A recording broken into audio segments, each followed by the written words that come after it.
This comes by way of car dealership guy over on Twitter. Cars have way more problems than before. From 2020 to 2023, car owners have reported a 109% increase in problems with their cars within the first 90 days of ownership.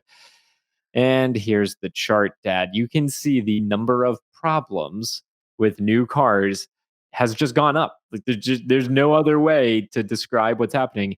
There are And more problems with new cars than ever before. Do you think this has anything to do with chip shortage, chip Mageddon, all that fun stuff? I found this to be fascinating.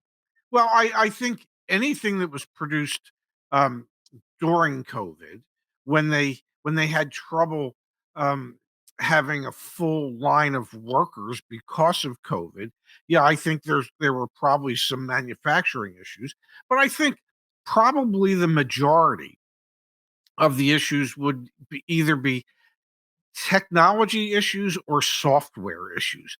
And a lot of issues for a lot of people are they just don't understand how it all works. And because there's so much technology and so much software built into these cars. I mean, you know, that there's a lot of stuff that my car can do. I have no idea how 98% of it works. No, no idea at all.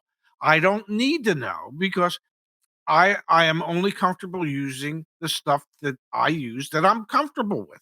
So, most cars are filled with more goodies and of more technology that's available to the customer than a customer ever needed or wanted.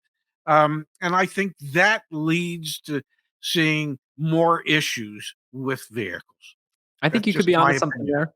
I will Yeah, also throw out there, we know that many vehicles, like I'm thinking about Dirt Mountain or Ice Mountain from Ford, they had yes, vehicles sitting around for months, if not a year, waiting on yes, chips, to go to customers. You've got to imagine that that impacted vehicle quality at least a little bit. And obviously, sure. with certain automakers like Ford and Stellantis, where they lead the league in recalls, that also plays a role. The other, really, you've got to be kidding me, Dad. Bentley blames, quote, emotional sensitivity for slow sales. I don't know if you saw this. Bentley sales, for the No, first time in a long time, are not growing as fast as they had been. During the pandemic, automakers, luxury automakers, yes, saw huge, huge increases in sales and profitability.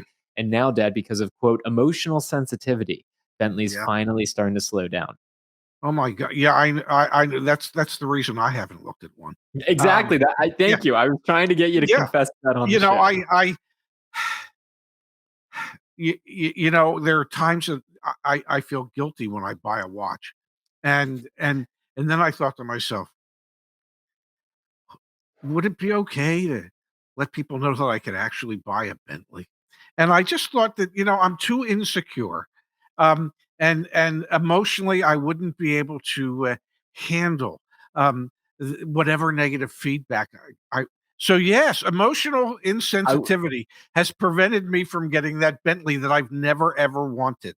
I want to be explicitly clear. I don't know my dad's finances in and out, but I don't think either of us can afford that Bentley. I'm pretty sure that's the reason why Bentley sales are slowing down just a little bit. Pops probably has something to do with the fact that there are no longer, I don't know, like PPP loans being handed out to all Yeah, the well, people flexing let me on them. say this. I don't think people were using PPP loans so they could buy a Bentley or a Rolls Royce. Maybe some were. I don't know. Um, but yeah, okay, so yeah, listen. Manufacturers can use whatever excuse they want to use for why sales might be down at the moment. Maybe just maybe that people don't think quite as highly of Bentley as they had prior to this alleged emotional insensitivity. What now? Automakers lose about $6,000 on every EV they sell. There you have it. That was a quick one. That was a quick Yeah, one, folks. There we yeah, go. yeah. So there you have it. The average loss on every EV, and the reason they're losing money is obviously all the startup costs that are associated with bringing out a whole new vehicle like that with a different type of powertrain. You have to ultimately sell enough cars and produce enough vehicles so that those costs scale, and they don't at the moment. So yeah, and 40% of people said, "Oh yeah, we would consider an electric vehicle for our next vehicle, assuming that it got it only took 20 minutes to charge it. It got over 350-mile range, and it was $50,000 or less. And it was really worth more than that. And we people aren't buying them. No, I mean, we can't. you know, it's let me rephrase. People are buying EVs. It is just not at the adoption rate that everybody thought it would be. There's still growth in the EV market. It's just not as fast in this country as it is in other parts of the world. Shell, for instance, is going to do away with 1,000 of its gas stations and replace some of those with EV chargers. The only problem with that is they're doing that in Europe and China. They have no intentions at this point doing it in the United States. Um, so I think you get the sense that the real draw for EVs right now is Europe and China.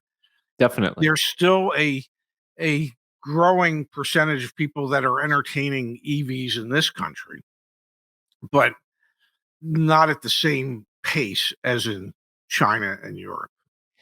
And again, the headline being, it was actually for every $50,000 that they Yeah, sell, they lose 6 grand. That was the assessment across all the various automakers. Kind of crazy because last time I checked, the automakers try their best to to make be money. profitable.